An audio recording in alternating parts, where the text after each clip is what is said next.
And away we go. Alright, let's see what me, Eric or Risk have sent in the group chat since the last time a podcast episode was even recorded.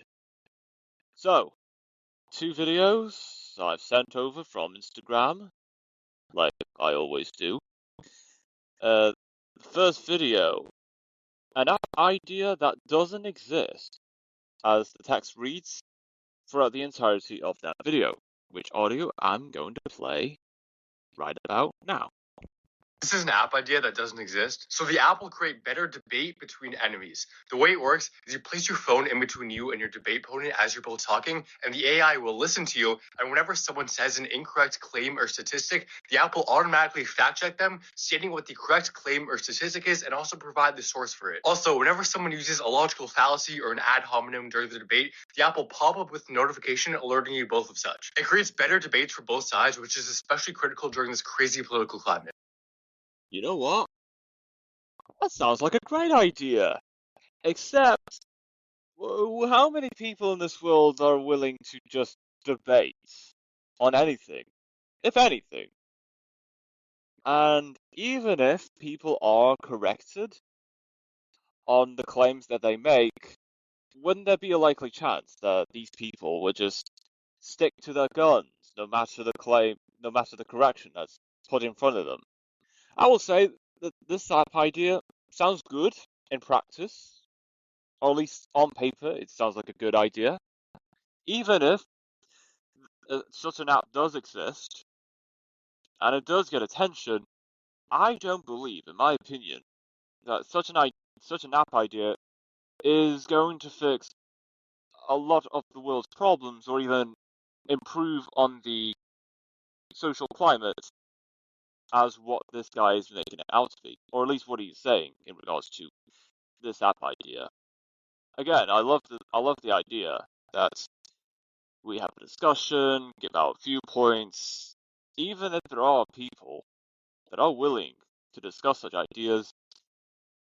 This is not an idea that will be popular with a lot of people. In fact, there might be people that don't want to discuss. They want to keep their ideas to themselves. They don't want to be open a lot of the time. There's also would be people that may not want to put up with people with vastly different opinions from another person. That's at least my perspective. It's a usefully interesting idea nonetheless. So I'll give them that. Next video is this is soccer football related, and as I'm recording this episode, a couple of days ago a few days have just passed since the UEFA Champions League between PSG and Arsenal. And, well, even if I were to spoil it for you, the app I'm about to play for you is going to spoil it for you anyway. But that's not the issue that I have. Which team has won the UEFA Champions League? It's what happened after, and especially in the same city where that winning Champions League team is located in. And it has to be called out. It really has to be. So I'm about to play the audio for you of that video.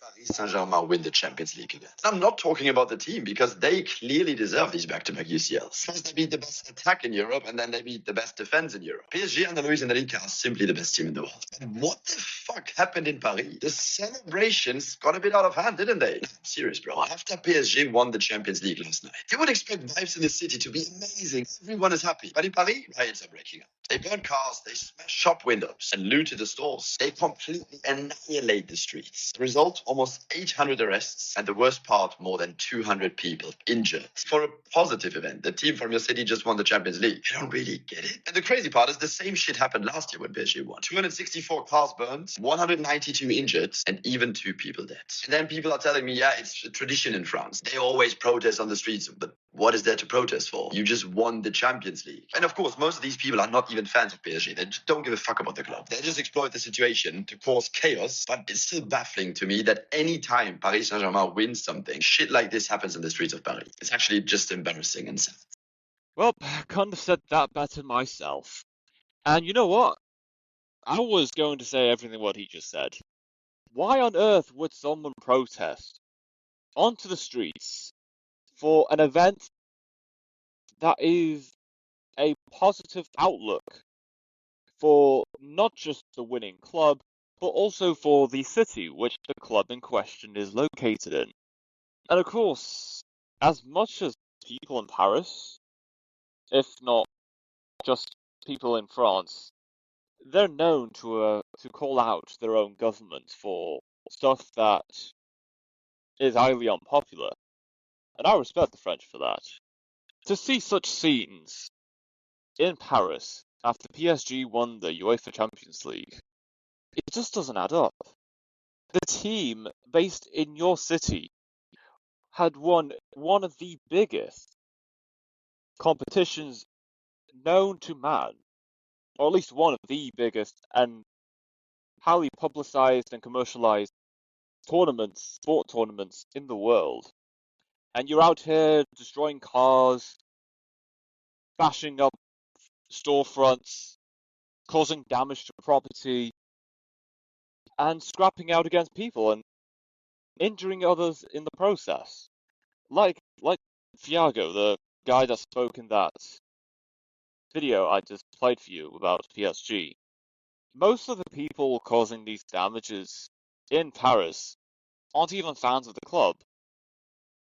They're just using the events that had happened recently as an excuse to just cause damage without any form of repercussion, consequences, or maybe they're just doing it for the love of the game, which is not even close to the actual game in question. If Eric or Risk was on here and they had actually watched that video beforehand, I know for certain they're going to point out the characteristics, the identities of these men causing the damage in Paris, and say that the reason why Paris is in such dire situation and why these people in Paris are causing such damage is because of the culture of these people that's causing the damage. Not saying that is true, although to some extent it is true. That does not mean you should go against said culture or even the identity of the people that people are associating with the destruction of a city. There are various factors to this. And even when there should be punishments given to these people that do cause damage to public property, other people's property, and even a threat to people's lives, it has to be said. And even when the issue of how did all of this even start to begin with could not be any more obvious to literally anyone on this planet, whoever is supposed to tackle these issues or prevent problems like this from happening to begin with, they're not going to do much to prevent such issues from happening. Especially when, despite greatest efforts to reduce the calamity, the casualties, and the overall damage, despite great efforts to prevent any of that, once the numbers start to grow gradually on top of each other, there's no going back. And it is sad to see that Paris, a city known for its architectural beauty, a city known to have great food, well, outside of Italy, and a city where people go to find love somewhere, even if it's not family friendly. To see in such disrepute and chaos, discord, and genuine madness that may even challenge one's sanity, and it's kind of working. I remember the last time I went to Paris with my mum, aunt, my sister, and my cousin. I think it was the year that I was about to graduate high school.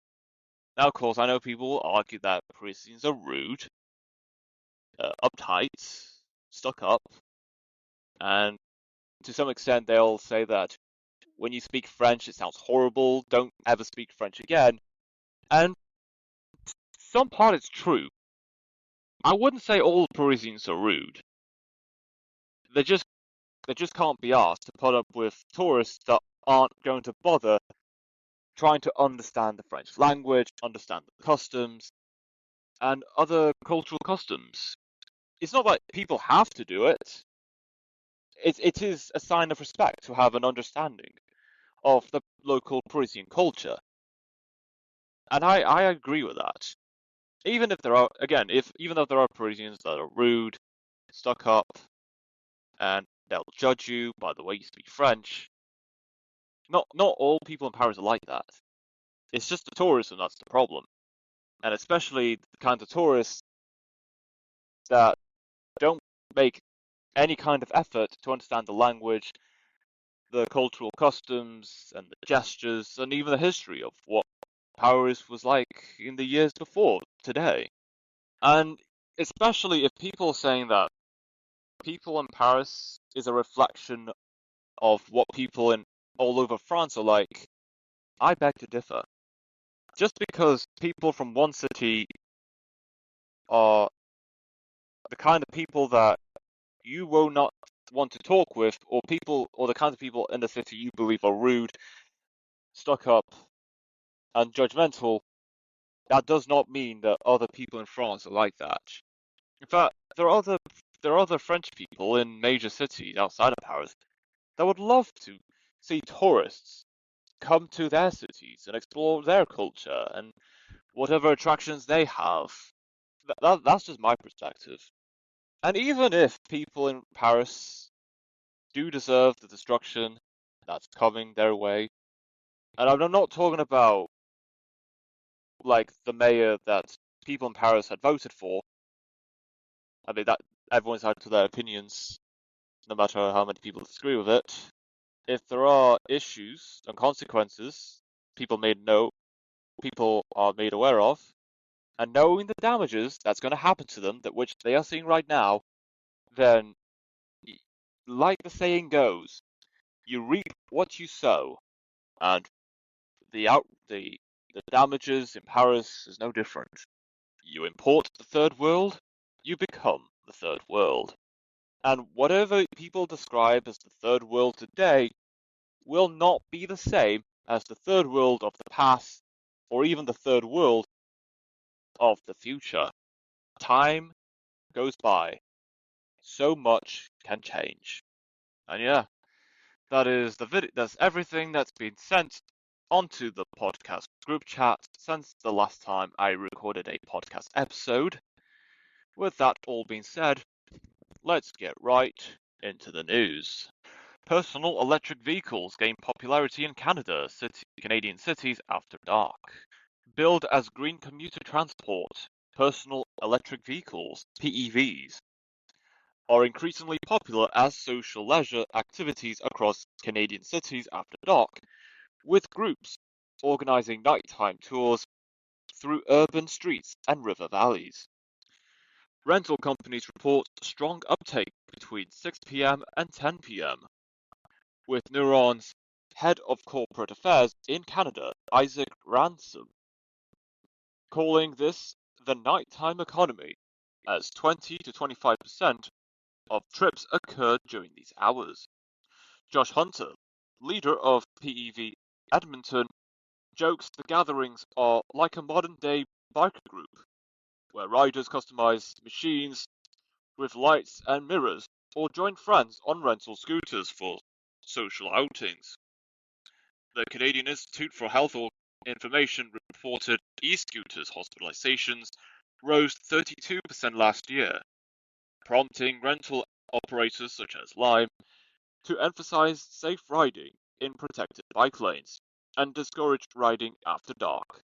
Regulations regarding e-scooters vary significantly by city, with Toronto banning them entirely, yet the social appeal of group riding continues, attracting new participants in Ottawa, Vancouver, and Halifax. Well, that is the future, folks. And I'm not talking about the agenda supporting initiatives to combat climate change. I'm just talking about wanting to go out, hang out with your mates, your friends, your buddies, whatever you call your very, very close acquaintances. There's going to be ways, there's going to be new ways and an evolution of how people socialize after hours, specifically working hours. So, not saying that there's going to be any private companies that will come up with new initiatives or services in the future that will address future social behaviors. Then again, it wouldn't be the first time that such a company like that have not just existed, but also tackled such an issue at hand to begin with. Let's wait and see to see what cities in Canada think about and go ahead with personal electric vehicles, and just how people socialize in general after hours during the dark. Yes, the dark hours are very quite limiting, to say the least. President Trump calls for Freedom 250 concert to be cancelled. Huh? On Saturday, President Donald Trump called for the cancellation of the Great American State Fair concert series on the National Mall after multiple artists withdrew, naming himself the headliner instead. Several artists, including Martina McBride, withdrew from Freedom 250, stating they were misled about the event's nonpartisan nature and citing concerns over the White House's involvement with the festival. Trump lambasted the departing performers as third-rate on Truth Social, describing the remaining lineup as overpriced and boring, while Vanilla Ice and Milli Vanilli remain scheduled to perform. Seeking to replace the concert series, the president directed representatives to explore an America is Back rally, later proposing a giant Make America Great Again rally at the same location and time. Separately, Trump lamented a federal judge's ruling on Friday regulating the Kennedy Center, which ordered his name removed in 14 days, and called for the impeachment of U.S. District Judge Christopher Cooper. Trump, what are you doing, man? Oh my gosh. What am I even doing? For once. No, not for once. At some point, there's going to be an event. I'm lost for words, man. I don't know where to begin with this. The Trump man is famous enough as it is. Why can't he just allow the other music artists a chance to perform in front of millions of people wherever this event was supposed to be held, without having to hear the name Trump, to see the face of Trump, or at least a Trump, or even having thoughts of anything related to the Trump presidency? I don't know where I was going with that. So, look, I have nothing against music festivals setting up by who knows what, even the White House of all people. Yet to headline your own event, which is supposed to be advertised more towards the acts that are performing, and especially headlining an event that you created that you're not even going to be performing in, is not just misleading advertising, it's just, I'm not going to say it's a stroking of the ego. Even if that's true, there are other ways to describe this. So it's an attempt to get more attention, which I would argue, why? He has enough attention as it is, especially the kind of attention that no person in the world would ever want to receive, given the power that one possesses, what what kind of geopolitics is going on in the world. There was a time before Trump even ran to be president of the United States. I was fond and I was interested with what he was doing as a businessman. Now, I'm not saying I would ever do whatever tricks or strategies he used at that time. I was just there was something about him it's just a personality, which should not be fooled with the logic, the words, or even the actions of one person. All I'm saying is there is something from Trump during his reality show days that really sparked a light on what not to do as a businessman. Because there were so many businesses that Trump started, which certainly was a massive failure. But of course, with all those failures, there have been some businesses of Trump that went on to do very, very well. So well, in fact, the valuations of said businesses that were successful is what accumulated and contributed to Donald Trump's multi-billion net worth. In other words, if Donald Trump didn't start the businesses that he failed so miserably at, he wouldn't have had the opportunities to start businesses which would go on to do very, very well. And with those very good businesses, Trump would not be the billionaire that he is today. And if Trump was not a billionaire, and this is very important, he would not have run to be president of the United States. In 2015, I'm not talking about the presidential run in the 2000s.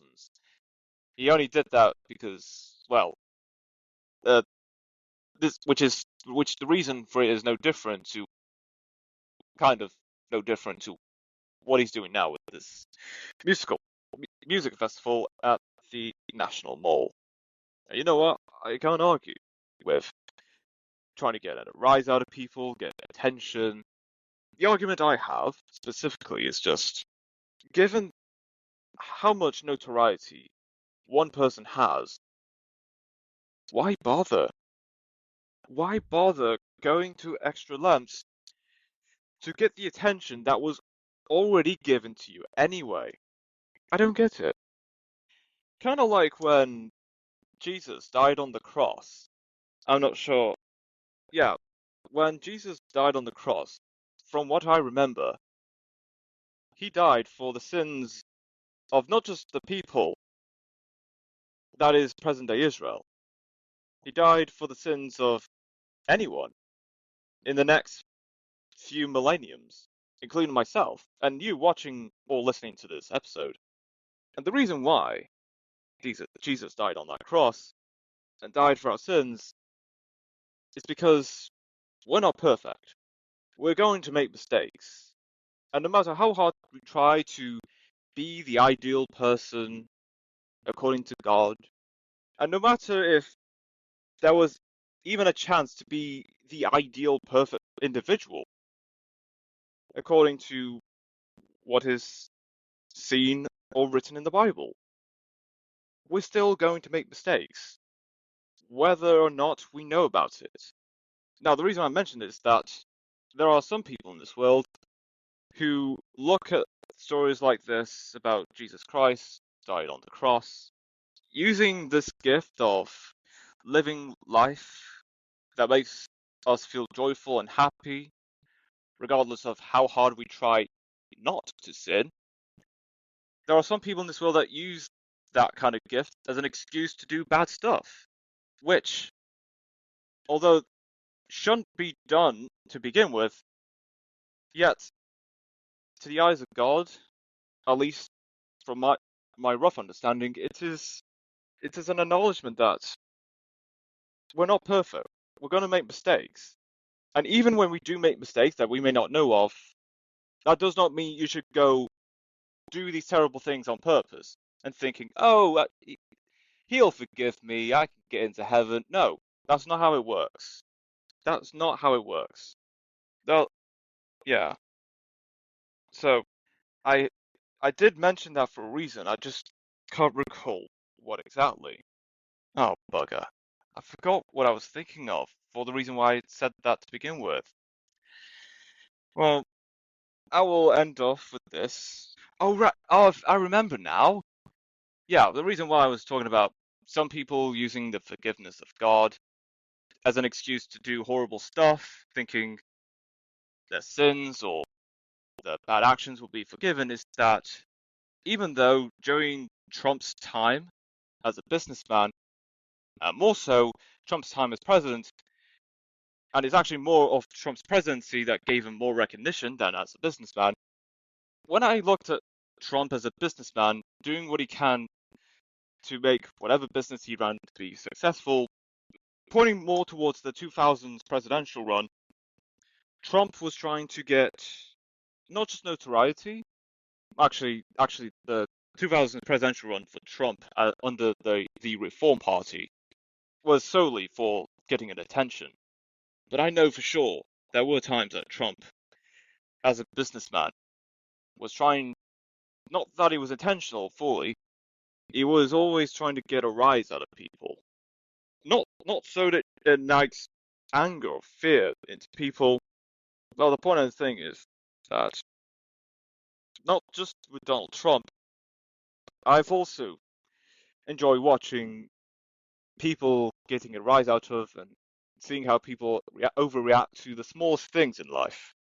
Like, I'm just like, why are you overreacting? It's not that deep, man. Given what Trump has done as president, I think in terms of notoriety, he's already made it. I don't see any reason where for Trump to make such statements or express opinions that, arguably, without a doubt, will make a lot of people outraged. Now, as a businessman, I can't argue because he's trying to get his name out there. He was a personality at the time. That was his game, and I'm all for it. The reason why I'm arguing now about him getting attention is because A, he is in a position of power, a president of one of the most powerful militaries in the world, or at least he is the president of a country with the most powerful militaries in the world. So even if he did meant what he said, whether or not people are outraged by what he said, I'm concerned that he would use the power he would use to get his own way.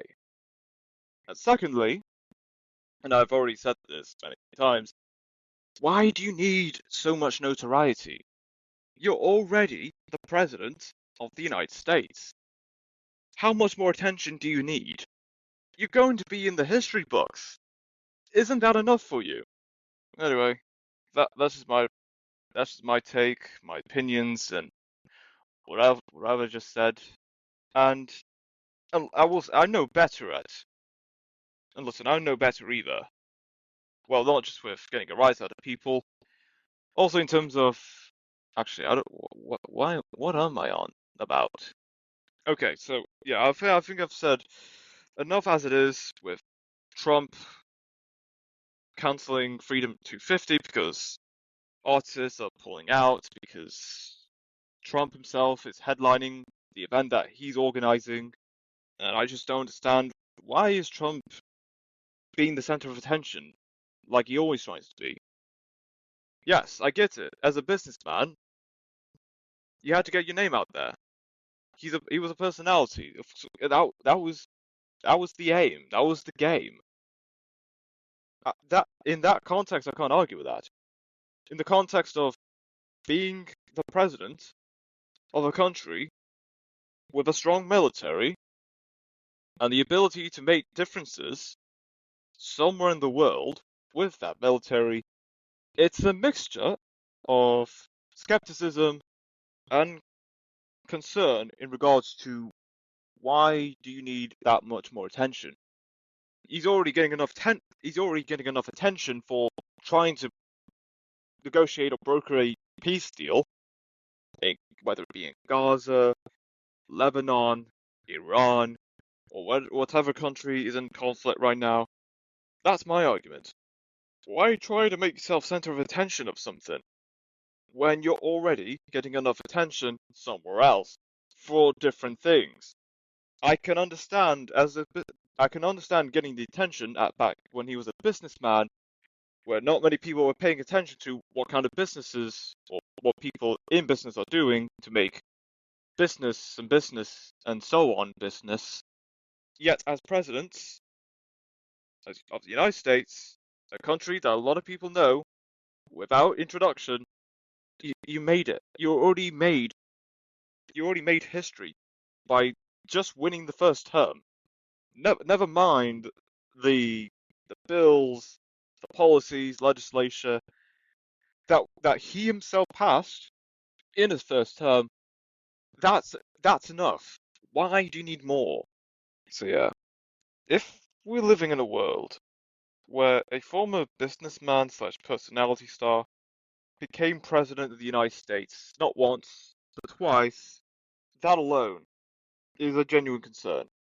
That's not to say that what he's doing now is end of the world.